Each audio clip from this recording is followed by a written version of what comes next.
Dear students, welcome back to your online class. Students, आप लोग कैसे हैं? मैं आशा करती हूँ आप लोग स्वस्थ और सुरक्षित होंगे। आज का हमारा टॉपिक है साहित्य सागर संक्षिप्त कहानियों का थर्ड लेसन, महायज्ञ का पुरस्कार।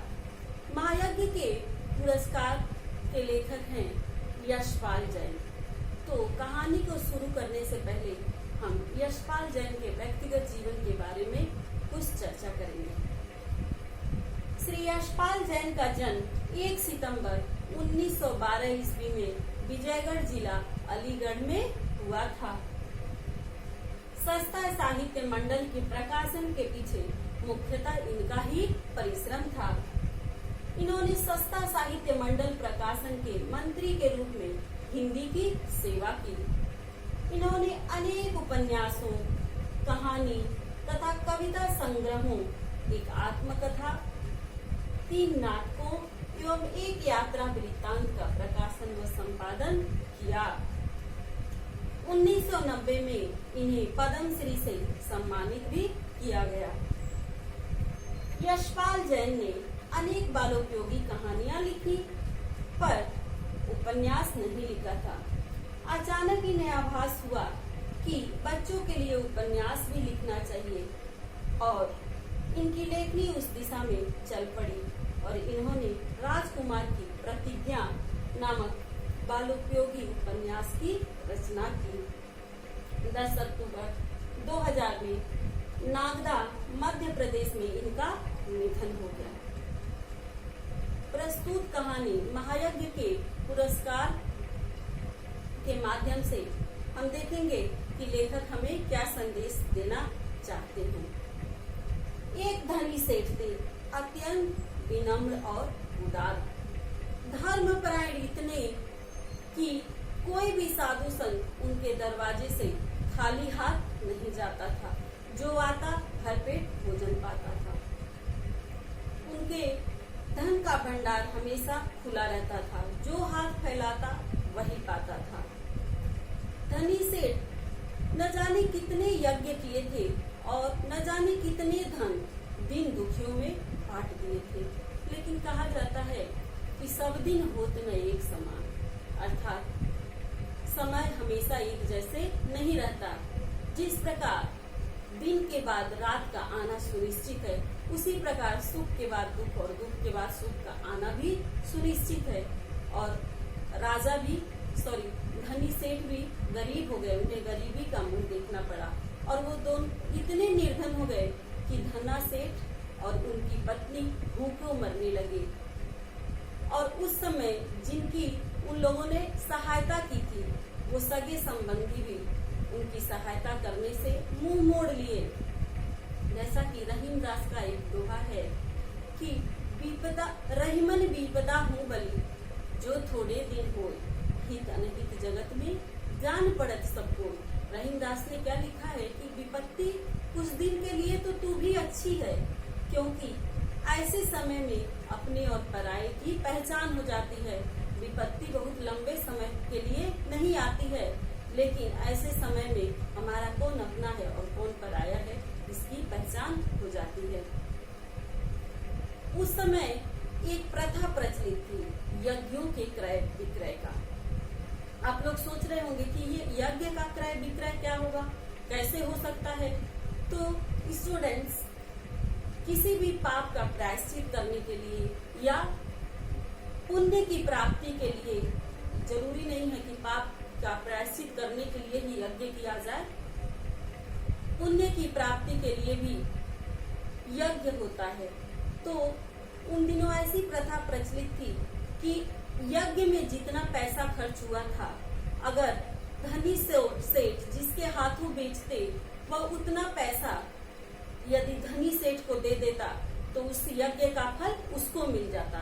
तो इस प्रकार यज्ञ का क्रय विक्रय का अर्थ आप समझ जाइए। तो धनी सेठ की पत्नी ने उन्हें यह सुझाव दिया कि क्यों न हम अपना एक यज्ञ बेच दें। पहले तो धनी सेठ यह सुनकर बहुत दुखी हुए। वह यज्ञ बेचना नहीं चाहते थे, लेकिन अपने गरीबी के बारे में जब विचार किए तो वह धनी सेठ के बात से सहमत हो गए। धनी सेठ के यहाँ से लगभग 10-12 कोस की दूरी पर एक कुंदनपुर नामक ग्राम था। वहाँ एक सेठ रहते थे। लोग उन्हें धन्ना सेठ कहा करते थे। उनकी पत्नी के बारे में एक अफवाह थी कि उन्हें कोई दैवीय शक्ति प्राप्त है जिससे वह तीनों लोगों की बातें जान लेते हैं। धनी सेठ ने निश्चय किया कि उन्हीं के हाथों अपना एक यज्ञ बेचेंगे। दूर की मंजिल थी। सेठानी जैसे तैसे पड़ोस से आटा मांगकर और 4 मोटी मोटी रोटियां बना दी और एक पोटली में बांध दी। धनी सेठ सोचे कि जितना ही सुबह उठकर और रास्ता तय कर लूं, अर्थात जितनी दूरी तय कर लूं वही हमारे लिए अच्छा होगा। नहीं तो सूर्य के धूप में इतनी तेजी आ जाएगी कि चलना मुश्किल हो जाएगा, रास्ता तय करना मुश्किल हो जाएगा। और वह निकल पड़े।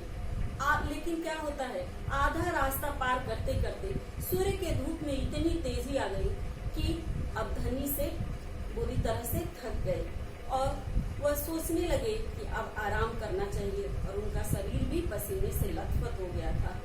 सामने वह एक वृक्षों का कुंज देखे। कुंज को देखकर उन्होंने सोचा कि क्यों नहीं वहीं आराम कर ले और आगे बढ़े। वहां जाकर अपनी पोटली में से लोटा और डोर निकाला। कुएं से एक लोटा पानी भरकर हाथ पैर धोकर और एक वृक्ष के नीचे खाने के लिए बैठ गए। धनी सेठ अपनी पोटली में से जैसे ही एक रोटी तोड़कर और खाने ही वाले थे कि अचानक उनकी दृष्टि एक कुत्ते पर पड़ी। कुछ ही दूरी पर उन्होंने देखा कि एक कुत्ता भूख के मारे छटपटा रहा था और उसका पेट जो है पेट से सट गया था।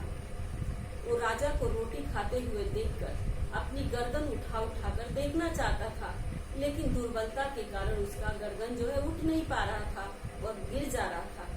राजा जब उसको देखे तो द्रवित हो गए और एक रोटी का टुकड़े टुकड़े कर और उसके सामने कुत्ते के सामने रख दिए। कुत्ता भूखा तो था ही, वह एक रोटी खा लिया। एक रोटी खाने के बाद उसके अंदर थोड़ी सी ताकत आ गई, उसके शरीर में थोड़ी सी ताकत आ गई और वह गर्दन उठाकर धनी सेठ की तरफ देखने लगा। उसकी आंखों में कृतज्ञता थी। धनी सेठ एक और रोटी का टुकड़े करके और उस कुत्ते के सामने रख दिए। कुत्ता दूसरा रोटी भी खा लिया। अब दूसरी रोटी खाने के बाद उसके शरीर में इतनी ताकत आई कि वह खिसकता खिसकता धनी सेठ के समीप चला गया। अब धनी सेठ क्या सोचते हैं कि अभी भी इस कुत्ते के अंदर इतनी जान नहीं आई है कि यह उठकर सही से चल पाए, और वह तीसरी रोटी भी कुत्ते के सामने दे देते हैं। तीसरी रोटी देकर वो क्या सोचते हैं कि मेरा क्या है, मैं जैसे 2 रोटी खाता वैसे 1 ही रोटी खाऊंगा। तीसरी रोटी कुत्ते को दे देते हैं। तीसरी रोटी खाने के बाद कुत्ता जो है थोड़ा सा उसके अंदर जान आ गई और राजा चौथी रोटी खाने लगे। जब राजा चौथी रोटी खा रहे थे तो कुत्ते की नजर जो है, उसकी आंखें जो हैं अभी भी राजा के तरफ जमी हुई थी। उसकी आंखों में करुण याचना थी, यानी कि अभी उसे और खाने की इच्छा थी। राजा देख के द्रवित हो गए, धनी सेठ देख के द्रवित हो गए और वह चौथी रोटी भी उस कुत्ते को दे दिए। और क्या सोचते हैं कि मेरा क्या, मैं तो 1 लोटा जल पीकर ही रह जाऊंगा। ये बेचारा बेबस मूक जानवर इतना कमजोर है, ये 4 रोटी खाने के बाद अवश्य इसके में इतनी ताकत आ जाएगी कि अब किसी बस्ती तक चलकर जा पाएगा। और राजा 1 लोटा पानी पीकर और थोड़ा आराम करके फिर कुंदनपुर के लिए निकल गए। शाम को दिया जलने के टाइम तक धनी सेठ जो है कुंदनपुर पहुंच गए। धनी सेठ जब कुंदनपुर धन्ना सेठ के दरबार में पहुंचे तो धन्ना सेठ उठकर उनका स्वागत किए और पूछे कि बताओ यहाँ कैसे आना हुआ। धनी सेठ क्या कहते हैं कि मैं मुसीबत में हूँ और मैं अपना एक यज्ञ आपके हाथ बेचना चाहता हूँ। इसी उद्देश्य से मैं आपके यहाँ आया हूँ। धन्ना सेठ अभी कुछ कहते कि उतने में उनकी पत्नी आकर धनी सेठ को प्रणाम करती हैं और क्या कहती हैं कि हमें यज्ञ नहीं महायज्ञ खरीदना है। महायज्ञ? धनी सेठ अचरज में पड़ जाते हैं और विनम्रता से कहते हैं कि अभी तक तो हमने कई वर्षों से कोई यज्ञ नहीं किया है, तो महायज्ञ कैसे कर सकता हूँ, मेरी परिस्थिति ही वैसी नहीं थी। धन्ना सेठ की पत्नी कहती हैं, नहीं, आज आपने एक महायज्ञ किया है, यदि उसे बेचना चाहते हैं तो हम अवश्य खरीदेंगे, नहीं तो हम दूसरा कोई यज्ञ नहीं खरीदेंगे। धनी सेठ खिन्न हो जाते हैं और कहते हैं कि हमने कोई यज्ञ नहीं किया, तो महायज्ञ जैसी क्या बात है, हमने कोई महायज्ञ नहीं किया। फिर धन्ना सेठ की पत्नी क्या बोलती है कि आज रास्ते में आते वक्त आपने एक भूखे कुत्ते को अपनी चारों रोटियां खिलाकर अपने स्वयं भूखे रखकर महायज्ञ नहीं तो और क्या किया है। तब धनी सेठ क्या बोलते हैं कि नहीं, ये कोई महायज्ञ नहीं है, ये तो मानवोचित कर्तव्य है। हमारी जगह पे कोई दूसरा भी होता तो भूखे को भोजन जरूर देता, इसे हम महायज्ञ नहीं कर सकते और मैं इसका कोई कीमत लेना नहीं चाहता। धन्ना सेठ की पत्नी बोलती हैं कि पुण्य की प्राप्ति की इच्छा से धन दौलत लुटाकर किया गया यज्ञ सच्चा यज्ञ नहीं है, बल्कि निस्वार्थ भाव से किया गया कर्म, किया गया सेवा ही सच्चा यज्ञ है, महायज्ञ है। इसलिए यदि आप इस महायज्ञ को बेचेंगे तो हम खरीदेंगे, अन्यथा हम दूसरा कोई यज्ञ नहीं खरीदेंगे। अब धनी सेठ को समझ में आ गया कि ये लोग यज्ञ बेचना नहीं चाहते हैं और वह धन्ना सेठ के दरबार से निकलकर और कुंदनपुर के चबूतरे पर भूखे पेट जैसे तैसे रात काटे। सुबह होते ही अपने घर के लिए रवाना हो गए। उधर धनी सेठ की पत्नी बड़ी बड़ी आशाएं लगाए बैठी थी और जब धन्ना सेठ को खाली हाथ आते हुए देखती हैं तो भय से आतंकित हो जाती हैं। क्या पूछती हैं कि क्यों, क्या हुआ, धन्ना सेठ नहीं मिले। धनी सेठ अपनी पत्नी से शुरू से अंत तक की सारी कहानी बता देते हैं। यह कहानी सुनते ही धनी सेठ की जो पत्नी है उनकी वेदना न जाने कहाँ विलुप्त हो जाता है। लगता है कि वो सारे दुखों से मुक्ति पा गई और वह सोचती हैं कि धन्य है मेरे पति जैसा धन्य और कोई नहीं हो सकता। महान है मेरे पति कि ऐसे विपत्ति काल में भी इन्होंने धर्म का रास्ता नहीं छोड़ा और अपने पति के पैरों का धूल अपने मस्तक से लगा लेती हैं और क्या कहती हैं कि कोई बात नहीं, भगवान सब ठीक करेंगे। स्टूडेंट्स, तुलसीदास ने लिखा है, धीरज धर्म मित्र और नारी आपतकाल परिहई चाली।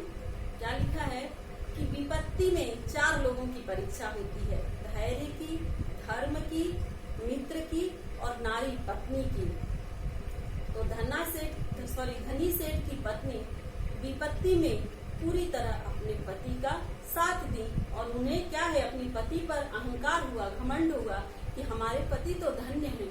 इस विपत्ति के समय में भी इन्होंने धर्म का रास्ता नहीं छोड़ा और उन्हें प्रोत्साहित करते हुए क्या कहती हैं कि कोई बात नहीं, ईश्वर सब ठीक करेंगे। और जब रात का अंधेरा ढलने लगता है, शाम होने लगती है, तब धनी सेठ की पत्नी दिया जलाने के लिए उठती हैं।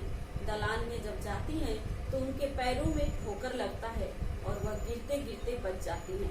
किसी तरह आले तक जाकर और दिया जलाती हैं। आकर देखती हैं तो दलान के दहलीज के पास एक पत्थर उठा हुआ है। धनी सेठ की पत्नी अपने पति को बुलाकर दिखाती हैं तो वो भी सोचते हैं कि यह क्या है, ये क्या माजरा है। शाम तक तो यहाँ तो कोई पत्थर नहीं था, अभी ये कैसे हो गया। उनके दलान के दहलीज के ठीक बीचों बीच में एक पत्थर उठा हुआ था। उस पत्थर को जब उन्होंने उठा कर देखा, सोचते हैं कि आखिर क्या माजरा है, देखा तो जाए। उठा कर देखते हैं तो एक सीढ़ी निकल आती है और अपने हाथ में टिमटिमाती हुई दिए की रोशनी को लेकर जब वो लोग नीचे जाते हैं तो अचानक इतनी तेज प्रकाश आती है कि उनकी आंखें चौंधिया जाती है और वो लोग क्या देखते हैं कि हीरो और जवाहरातों से भरा हुआ एक कोठरी, धनी सेठ की पत्नी और धनी सेठ दोनों आश्चर्यचकित हो जाते हैं। तभी अदृश्य स्वर में स्पष्ट रूप से क्या सुनाई देता है कि हे सेठ, ये तुम्हारे महायज्ञ का पुरस्कार है। आज तुमने स्वयं भूखे रहकर एक मरणासन कुत्ते की जान बचाई है। यह उसी यज्ञ का पुरस्कार है। धनी सेठ की पत्नी और धनी सेठ दोनों वहीं माथा टेक कर ईश्वर का प्रणाम करते हैं, उन्हें धन्यवाद देते हैं। इस प्रकार इस कहानी के माध्यम से लेखक ने हमें क्या दर्शाया है कि हमें विपत्ति के समय में भी धैर्य धारण करना चाहिए, अधीरता नहीं दिखाना चाहिए। जैसे कि एक दोहा है, धीरे धीरे रे मना, धीरे सब कुछ होए, माली सींचे 100 घड़ा, ऋतु आए फल होए। कि माली अपने पौधों को रोज 100 घड़े पानी से सींचता है तो क्या रोज उसमें फल आता है? नहीं, अपने मौसम में ही फलता है। ठीक उसी प्रकार उचित समय आने पर सब ठीक हो जाता है, लेकिन विपत्ति के समय में हमें अपने धर्म के मार्ग से भटकना नहीं चाहिए। और उन्होंने ये भी सिद्ध कर दिया है कि ऐसा नहीं है कि हमारा समय यदि प्रतिकूल है तो हम किसी की सहायता नहीं कर सकते हैं। आप लोगों ने देखा कि किस प्रकार गरीबी में स्वयं भूखे रहकर राजा ने एक कुत्ते की जान बचाई। अगर इंसान के अंदर इंसानियत है तो उसकी संवेदना जानवर और मनुष्य दोनों के प्रति एक बराबर होगी। स्टूडेंट्स, फर्स्ट लेसन में हम लोग पढ़े थे बात अठन्नी की, जिस कहानी में क्या है, सुदर्शन जी ने हमें यह दिखाया था कि रसीला जो है इंजीनियर जगत सिंह का नौकर है, लेकिन इतना स्वामी भक्त है कि वो रसीला जो है इतना स्वामी भक्त है कि इंजीनियर साहब के वहां से वो नौकरी छोड़कर नहीं जाता। वह सोचता है कि यहाँ पे यह जितना मैं अपना विश्वास बनाया हूँ शायद अन्यत्र नहीं बना सकूं, और वही घटना उसके साथ घट जाती है।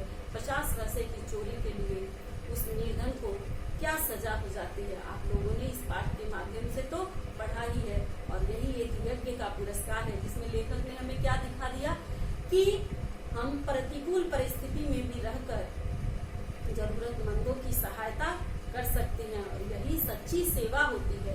Thank you my dear students.